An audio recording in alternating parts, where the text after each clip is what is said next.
please come forward and give your name and address for the record.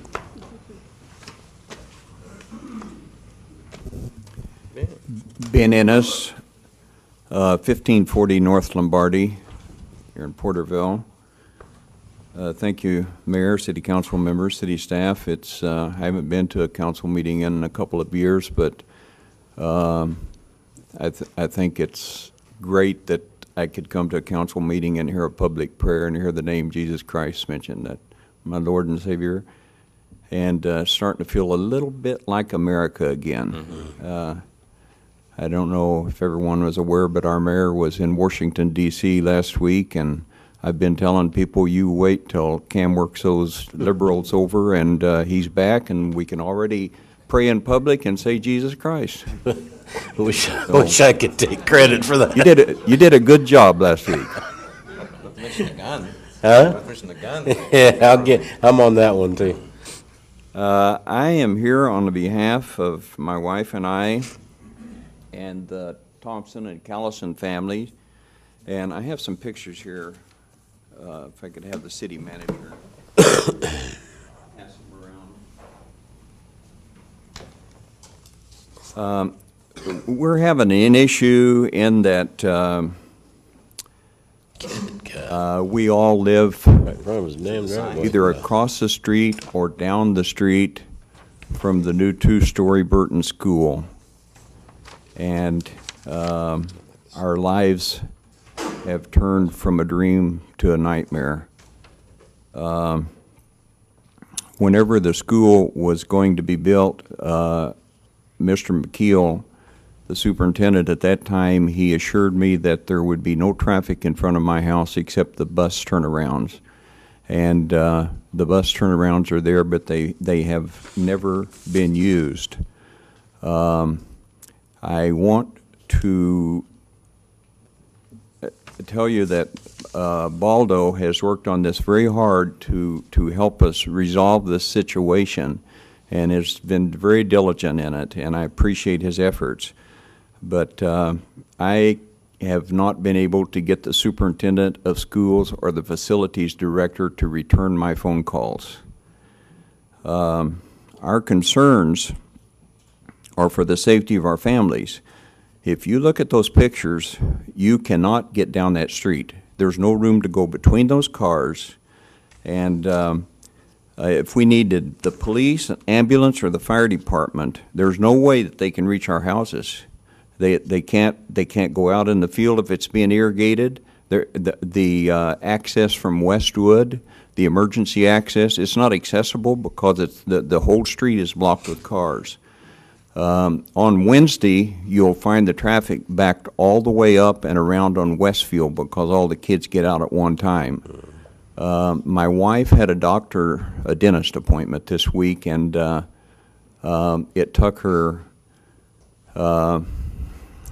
I don't know how long to get out of the driveway, but anyway, she got down to the crosswalk, and the little gal down there just really gave her the what for trying to get out of our driveway. And I don't know if she's supposed to be directing traffic. She's supposed to be stopping it for the children crossing the street, but she's doing all of this here. And I don't believe that that they're allowed to do that. I tried one day to go from my house to my shop, which is about a block away. Mr. Thompson sitting here was sitting out in a chair in his yard. He timed, and it took me 25 minutes sitting there for someone to finally stop long enough to let me to get my vehicle into the line of traffic to go down into the cul-de-sac into my shop.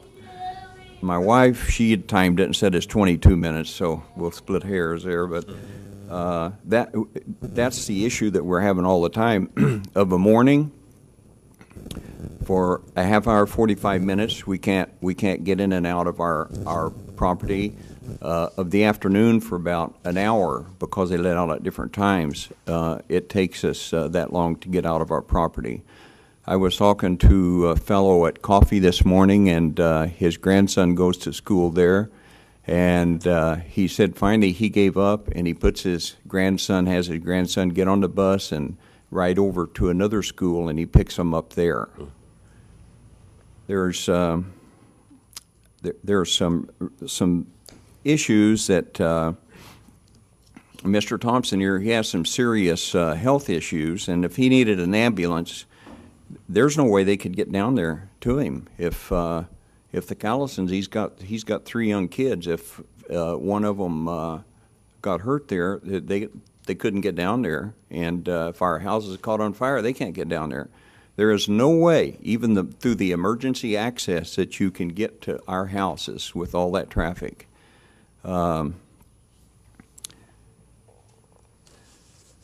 We did meet with Baldo set up a meeting, and we had Burton School, and my son and I met to try to find a solution to the problem. And we have the property where Castle dead ends, and we're willing to let them come through there, but they wanted to come right in front of the houses, the Callison house, my shop, and it would come within 15 feet, I think, of Jason's door if they did that. And he's got 3 little kids, and so we would be willing to let Castle come through, but it would have to be in a different pattern. The superintendent of the schools told us that they cannot spend money on any improvements that extend more than 400 feet from the boundaries of the school. And I think what they're waiting on is for you guys to solve the issue. And it's probably only $1 million to put that road in if you went to city standards. But, you know, they built a school one way in and one way out, and it's created all of these hazards, and they're making no effort to do anything about it. We can't get a phone call returned from them. One day I went out, and one day I called the superintendent. I was exasperated, and I didn't get a call back, so I called Baldo. Baldo called the superintendent, and the next day there was cones put up in front of my house, about 4 feet from the curb. Well, the mailman wouldn't stop because the cones were there. The trash truck wouldn't stop because the cones were there. And I asked Baldo, or asked the fellow from the school when he came over to pick them up, why are they here?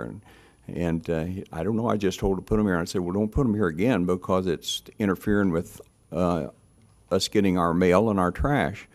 And Baldo was told that we'd came to a resolution, but I've never talked to the superintendent, so I don't know how we came to a resolution.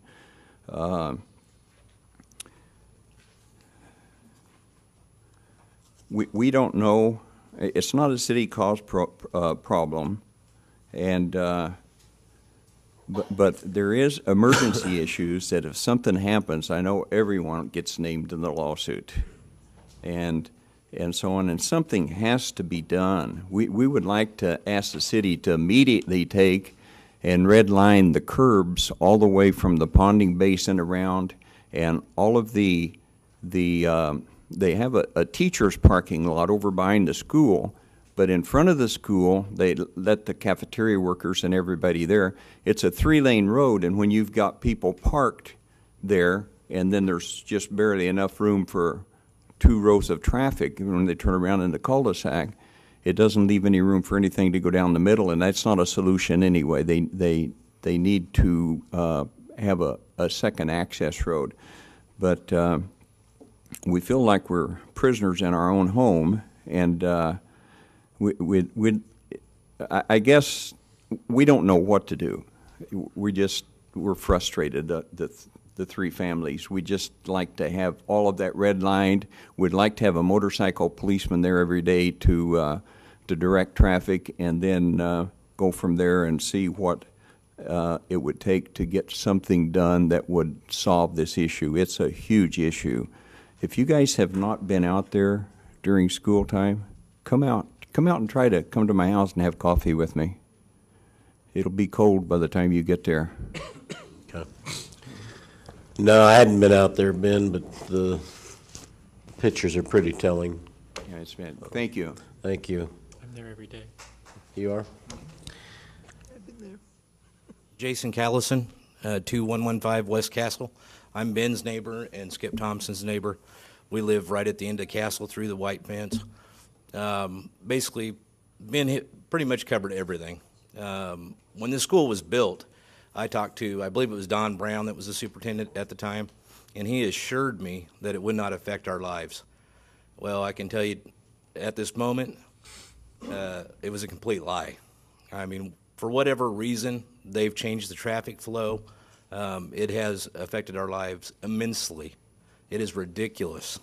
I don't think anybody on this, on this council right now would be very happy with your living situation if you lived in our situation. The school, I know it's difficult for them. They're trying to do a workaround, but they're not working with us to try to solve the problem. They're doing what's best for them. They were supposed to turn left and go to the side of the school, the south end of the school, to do the kid drop off, and the buses, like Ben stated, were supposed to be the only thing that came down the cul-de-sac, and that was great. We're good with that. We're going to have a little bit of traffic, no big deal, everybody has it. That didn't work very well for them for whatever reason. I think a lot of times it might have had to do with the teachers possibly. If they didn't get to school early, they were stuck in traffic. They couldn't get to the parking lot to park their cars. So traffic got rerouted. The cars sit there for a half an hour. I mean, actually sit there, which last I checked, it's called impeding traffic. Every person sitting there should be cited by a law enforcement officer in this town. I don't know if that's the way it is, but it should be that way. We would really, really appreciate anything that you folks could do for us in giving Burton a little push, because it has been very difficult, trying to get anything done with them. It's been one story after another, and we pretty much had it. So I appreciate all your time.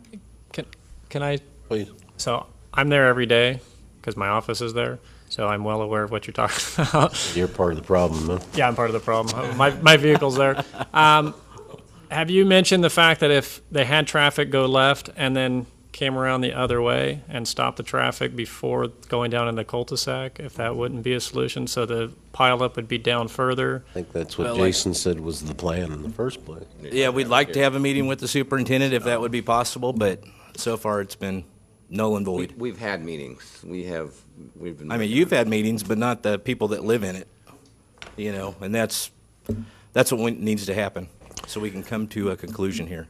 So it needs a little shove from you folks. And it did turn, because I Yeah. take my granddaughter there a couple of days out of the week. It's a great school. Yeah, It's it's- beautiful. Yeah, but, and then all of a sudden it Should have been moved built to the somewhere else, cul-de-sac for but whatever reason. it's beautiful. Right. Well, that's why. Wouldn't call it anyway, beautiful. All right, For well, $20 million, it better be beautiful. Well, you have our attention. We'll see if we can get theirs. Thank you, guys. Anyone else? How many are here to want and speak about Boys and Girls Club? Okay, I'm gonna limit to 3 minutes, because there's quite a few of you. How many are not here for Boys and Girls Club? Why don't we bring those up first, if you guys, Boys and Girls Club, don't mind waiting? Okay.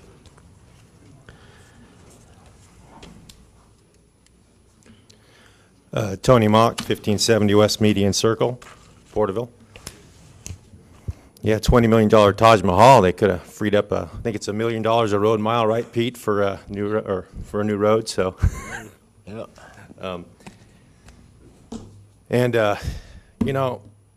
Greg, I appreciate your stance on these junkets, but I got to say, if he can return prayer back in the public community by going to, If he could do that, to I'd send him Washington, every I time. mean, it's the one time I'll support a junket. How's that?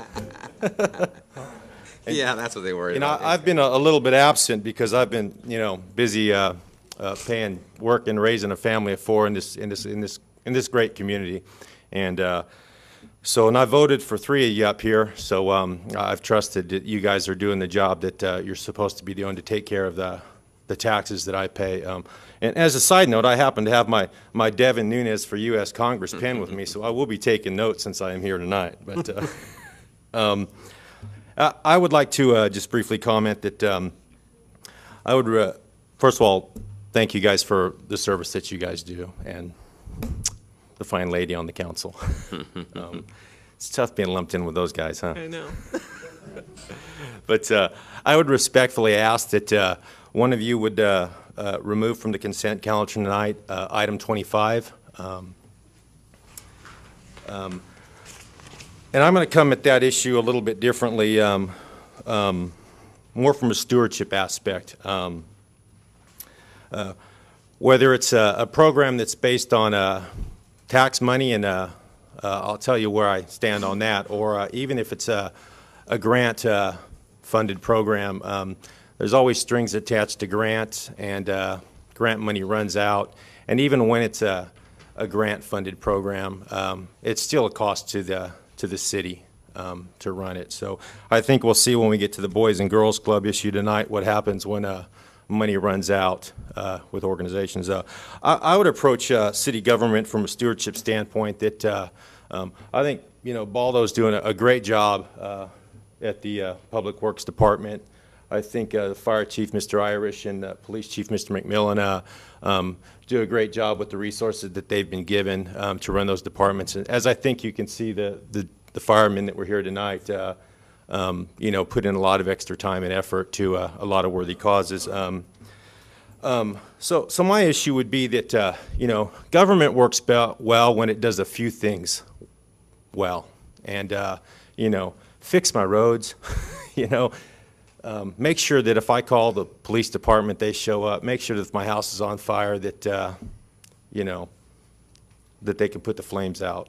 And make sure that Baldo has enough water in his pumps to let the fire department have water in their hydrants. So for me, it's pretty simple. I want safe roads, not safe zones. And I'm not trying to be cute there or minimize the impact of the issues that are associated with a multiplicity of problems, but I think they can better be handled in the private sector, whether it be with community organizations, churches, parents getting involved. There's a lot of other ways to handle these things instead of bringing them into the city again, where it's one more thing that we have to manage. I don't want another new park, another new trail. What I want, and I live down the street from Mrs. Garola, and just take Newcomb, for example. And this is not an indictment on Baldo, because he's been real quick to patch the hole that keeps showing up at Henderson, or at Newcomb and Pioneer, and at Newcomb and Westfield, and at Newcomb and Henderson. He's real quick to get those patched. But man, they're tearing up my alignment again. But he can only do what he can do with the money that's provided for him. So every time we siphon off money for other programs, no matter how well-intentioned they are, it just stretches the resources. I'd love to see those 5 or 6 firemen be making over $100,000 a year. I'd love to see us to be able to retain quality policemen in this town, and not have to struggle to be bringing guys in because they go for the money somewhere else. I don't want to see another new program in this town that my tax dollars pay. I don't care what it is. Let's do those few things well as government.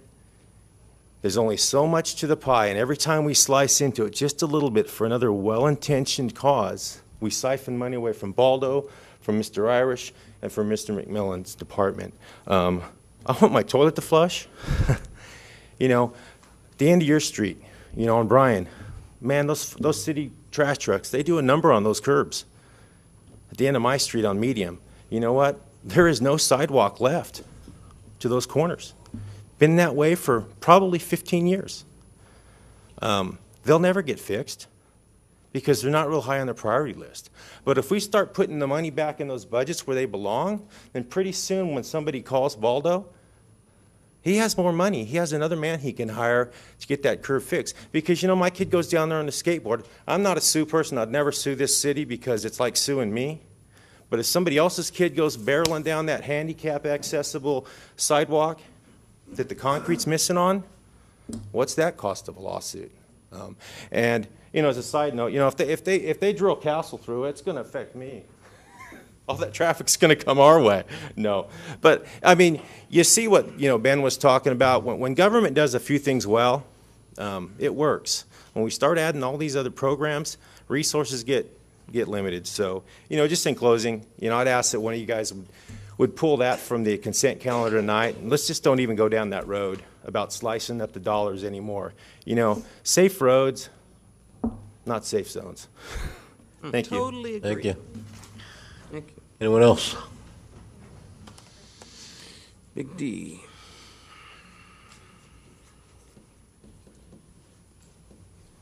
Dennis Townsend, 44 North Prospect.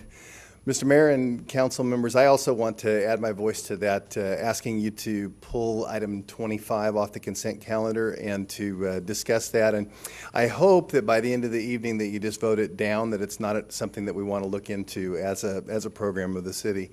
If you take it sounds good on the surface, but if you take a quick look, a little bit of research on what the program is, it's basically pushing a sexual lifestyle. That's what it is. It takes a very, very quick internet search to see all of the places that have put this program into place, and that LGBTQ items will be either between the top 1 and 5 on the list of what they do of counseling. It's very similar to the suicide prevention program that was attempted to be put into the schools that most of the schools in our area have rejected, because it sounds good on the surface, but if you look at the funding and you look at who's pushing it, even if they started off well, they've been infiltrated and they've become indoctrination programs. And I know you're shaking your head, but I've done the background research and that's the way it is.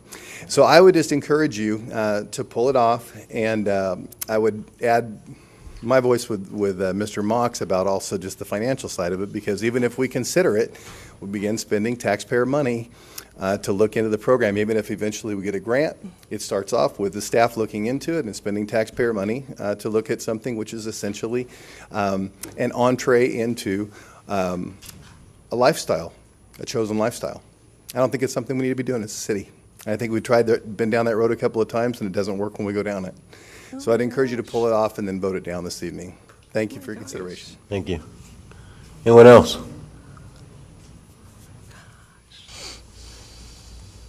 All right, let's hear from boys and girls. I actually just, I'm Michelle from Parents Against Bullying. I kind of just, to take away from everything else that's going on, I met with Donnie Moore this afternoon, and Parents Against Bullying is going to be planting their very first tree of kindness in our garden at the Heritage Center, and I would just like to extend the invitation to the council members and to the public. Saturday at noon on the northern side of the Heritage Center, we're going to be planting our tree and building our garden, and I would like everybody to show up if you have time. It would be a great event, and it's Parents Against Bullying's dedication to the city, and it's going to be a garden we're going to continue to build, and this is just the very first installment of it. So that's all I wanted to share. Name for the record? She gave it. Did she get it? Michelle Ragsdale. Michelle Ragsdale. Thank you, honey. Anyone else?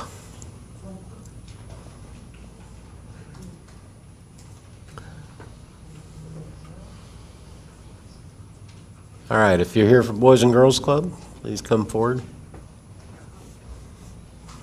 All at once.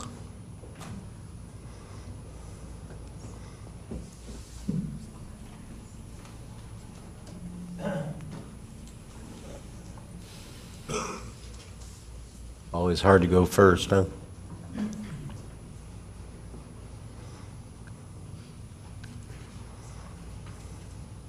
Good evening, City Council. My name is Olivia Carrillo, and on behalf of the Boys and Girls Club, I have parents here that want to speak with you guys. They want to talk to you guys. Okay. Hi, my name is Alejandra Solis. I'm currently one of the parents that the child was affected by the Boys and Girls Club being closed. My son's name is Joel. He's 6 years old. Of course, for me, the Boys and Girls Club closing was a huge effect. It affected me very, very much. I am a single parent of 2 little boys. Unfortunately, as a kindergarten for him, he does not have an after-school program. And because I am a mother, I do need to provide for these 2 little boys, and that unfortunately affected my job. Currently, I'm still working, but I went from a full-time to a part-time for the same reason that I don't have family around the area to be able to take care of my child while I actually provide for him. I looked into the Boys and Girls Club, which I had a lot of people mention to me, which was, I personally loved it. My son absolutely loved it. He loved the staff. Not only was the staff very much appropriate for taking care of him, but also provided him with educational help as far as his homework, provided him for a snack while he got home and had dinner.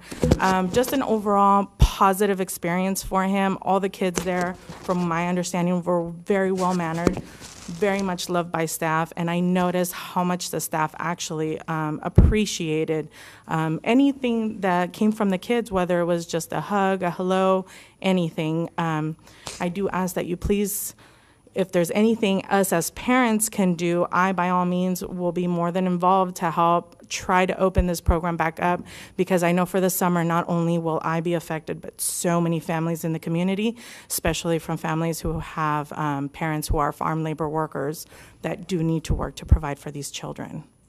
Thank you. Thank you. I wish I can speak like her English, because mine is not too good, but I'm going to try. It's very good. ¿Cómo te llamo? Maida Diaz.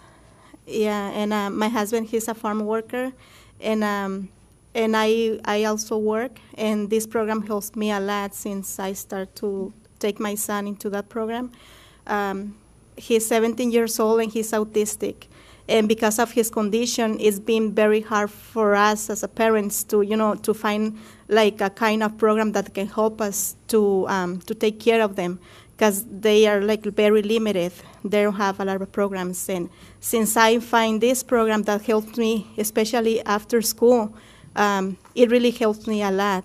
And I feel like a relief, because when I find a babysitter for him, it's always hard, because they take care of him only like for a few weeks or a few days, and they just called me and told me like they cannot take care of him anymore. So when they told me about that they were going to close the program, I was like, what am I going to do now? So it's very stressful. I know that parents who have kids with special needs, I know that the way that we felt. And I really hope and appreciate that if you guys can help them to open that program back, because it's really going to help us. Thank you. Thank you. Anyone else?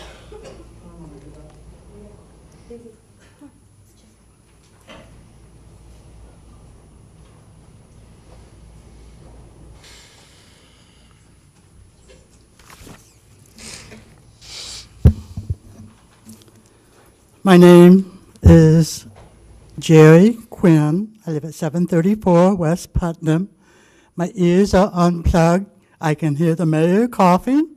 I can hear you guys all talking today. So I'm really thrilled with that. Now, apparently at the last meeting, because I couldn't hear, a comment was made about whether we need the Boys and Girls Club here in town. Like I said at that time, things have to be squared away. We can't do anything about it. It has to be done by the executive board and administration, the Boys and Girls Club, before we can even do anything. However, I just wanted to let you know that, get my glasses up here. We have a summer program. We had a summer program for the last 8 years. Our summer program starts at 12 and goes to 6. We have the free lunch program for kids 1 to 18, and they're there from 12 to 1. The rest of the time, it's all of our club members. Now that we have the Burton School District, they come over, but they also come from all over town, including out of town. June of last year, this is a body count. This is a kid walking in the door. In June, we had 1,281 kids walking through the door. Some of them might have come every day. Some might only have been there 3 days, but that's the head count. In July, we had 1,460 kids. That's for a 20-day period. In August, the program ends, the summer program ends when the kids go back to school. So in August, we had 268 individuals coming through the door. Now, our school year, basically we take routes and the schools on the east side, but we do have a lot of the middle school kids that come.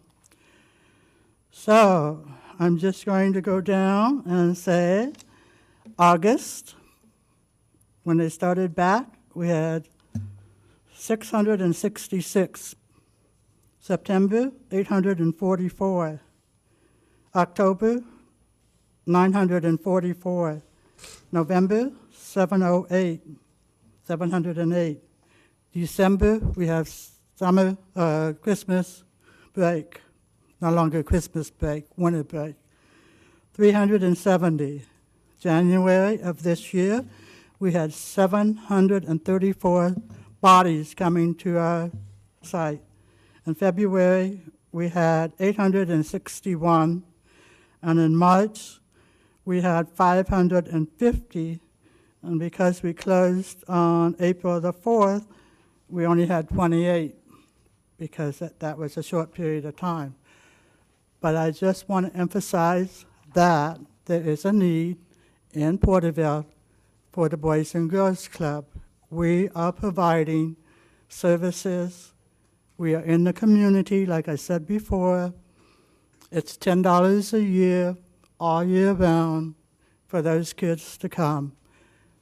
During the summer program, we have the Summer Olympics for a whole week of different games. The kids pick a country, and each team is a different country. We go to Murray Park swimming.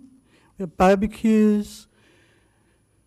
We have bounce houses. We have crazy days. We do all sorts of things with the kids. This is a good program. It is needed in Porterville, and I hope within the next 365 days we can come back.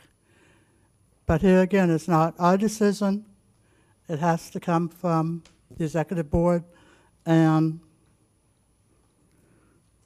the head of the administration. So with that, I would like to thank you. I probably won't see you for 365 days, but I can hear now. So. Thank you, Jerry. Anyone else?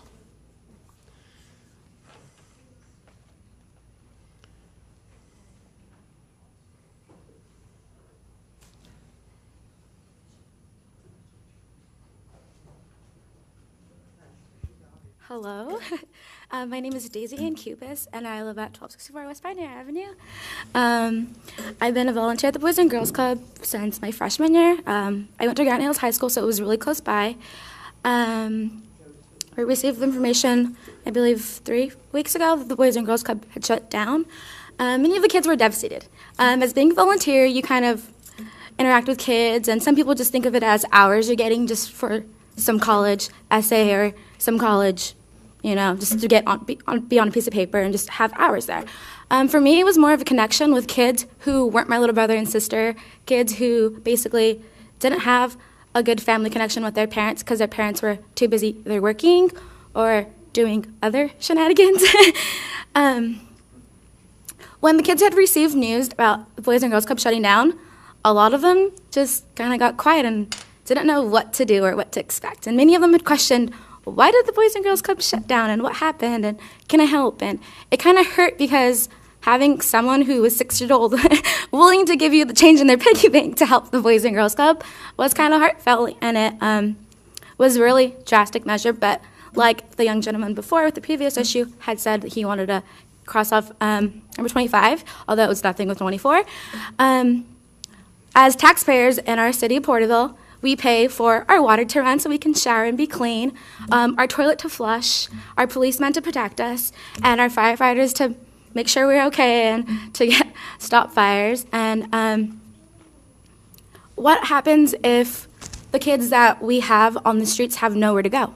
What do they turn to? Gangs, violence, drugs. And it's it hurts knowing that our kids don't have anywhere to go. And yes, there are other programs, but how expensive are those programs? Our low-income families can't afford those prices. The Boys and Girls Club, like Jerry had said, gives free lunches not only to people who are in the Boys and Girls Club, but from the ages of 1 to 18. And during the summer, going and seeing little kids who have not had probably breakfast or maybe dinner from the previous night sucks, because they don't get a good warm cooked meal like I do from my mother every single night. They don't get that warm feeling they get when they see grandma's homemade apple pie. It's either graham crackers and cookies or just something basic. And I'm not trying to say that our community is at its lowest right now, or in some parts of the area aren't good, because every town and every city has that low and that point to where it's just like, why go to that side of town? Why be involved in that area? When we are a city, we should be involved everywhere, not just in one pretty area. It should branch off to other areas and make those other areas pretty and more welcoming and all of that good stuff. But many of our kids get help from our staff with homework, either reading a book, and if they don't have homework, we have them read for 30 minutes to us or read a book and then say, hey, we finished our book, tell me about it. We interact with them. It's not just a paycheck to us. It's not just a face that we see every single day. Many of our kids come, they come and go. Some we don't see often that I would love to see, but they come, and then when we see them at Walmart or Target, they say, oh, hey, how have you been? And me being I just graduated from Granite Hills High School, and while volunteering, many of our kids would ask me, do you know where you're going to go yet? Do you know what you want to do? And I'd be like, I don't know what I want to do when I grow up. I'm still questioning that myself. I'm a freshman in college, and I attend Santa Barbara City College, and me coming back and seeing the kids at the Iris Festival and them asking me, oh, I haven't seen you. Where have you been? And I'm like, Santa Barbara.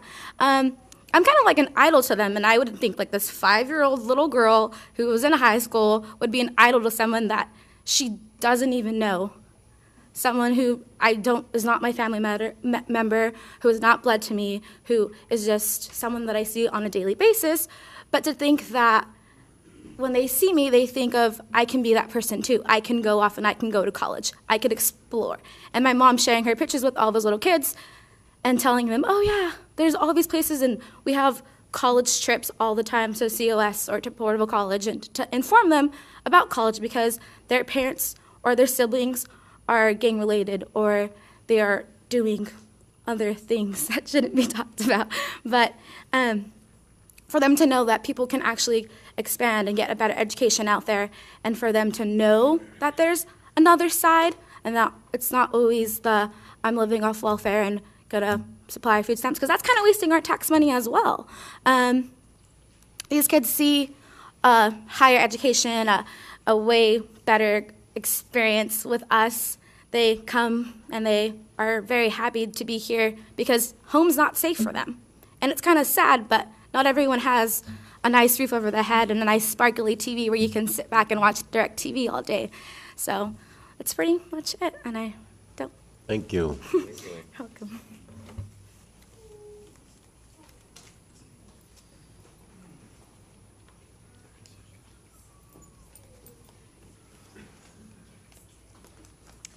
Good evening. Galen. My name is Galen Quenzer. I live at 31034 Tower Road in Visalia. As of 2 days ago, I am the interim executive director of Boys and Girls Clubs of the Sequoias, and I was asked to come and try and provide a brief explanation for why the Boys and Girls Club closed, the Morton Club closed here in Porterville. And first of all, I would like to offer an apology that we did have to close the club. I am very sorry about that. I myself grew up in a boys' club in Fresno. I guess at that time, girls didn't need clubs. And I've worked with Boys and Girls Clubs now for 25 years, 10 years in Fresno County and 15 here. I helped start clubs in Visalia, Tulare, and Ivanhoe.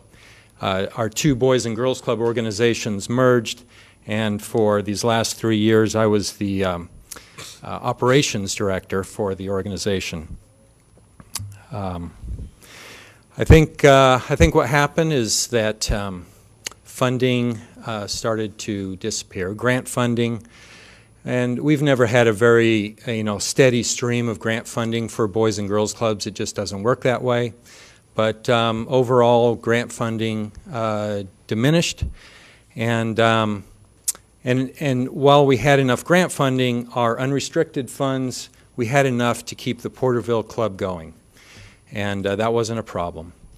As those grants diminished, we had to use our unrestricted funds where those funds were raised.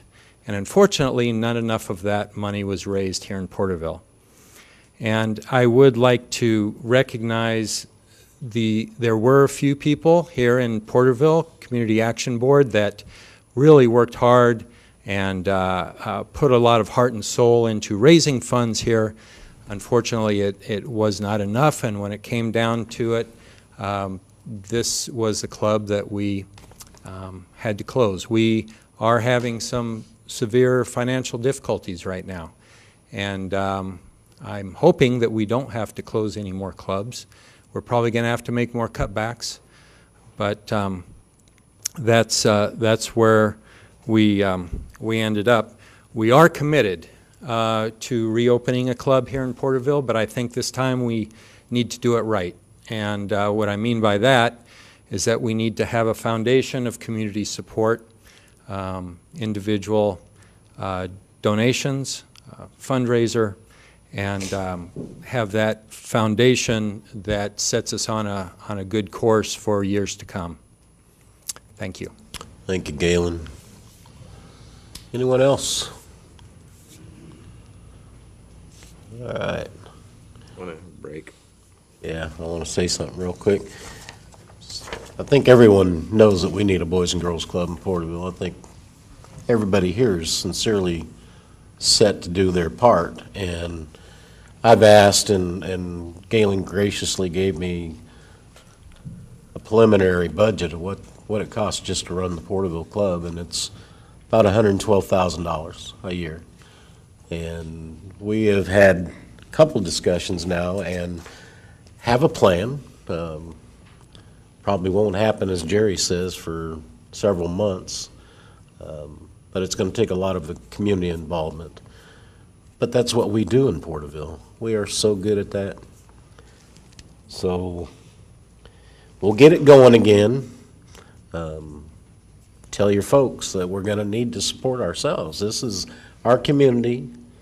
We're going to need to go to the people that make things happen in this town, and we're going to make this happen also. But what Galen's really trying to say is we need a budget put in place where we're up front so that the action committee and the board is raising funds for the next year so that we're never in arrears like we have been for the last several years. And several of you out there that I see volunteers. I see Miss Bishop back there that has tutored for years there. We appreciate you. Danny's back there, Mr. Figueroa, that's on the action board that has raised numerous amounts of dollars, and we're going to count on him to continue to do the same thing. It obviously is not something at that budget level that the city council would even consider funding the whole Boys and Girls Club, nor should we. This is a community club that should be taking care of itself as much as possible. Doesn't mean we won't help, but it'll be a little bit. Now, just recently, Galen, was it last week, I think, that Supervisor Ennis for the first time has put in some spark money also, and I hope to see that comes every year. But again, it's a small amount comparatively to a large budget. So be patient. We did come up with a possibility of using the Loop Transit bus to get our kids over to the Exeter Club for the summer, because we know there's a need for the summer. That was something that weighed heavy on most of our minds. So what are we going to do with our kids for the summer? And so we're working on a possible solution for that, and hopefully the parents that need these kids taken care of during the summer will trust us enough to put them on our bus and get them over to the Exeter Club and get them back. So still working on it. So that's kind of what we have for now. And we're going to take about a 10-minute break.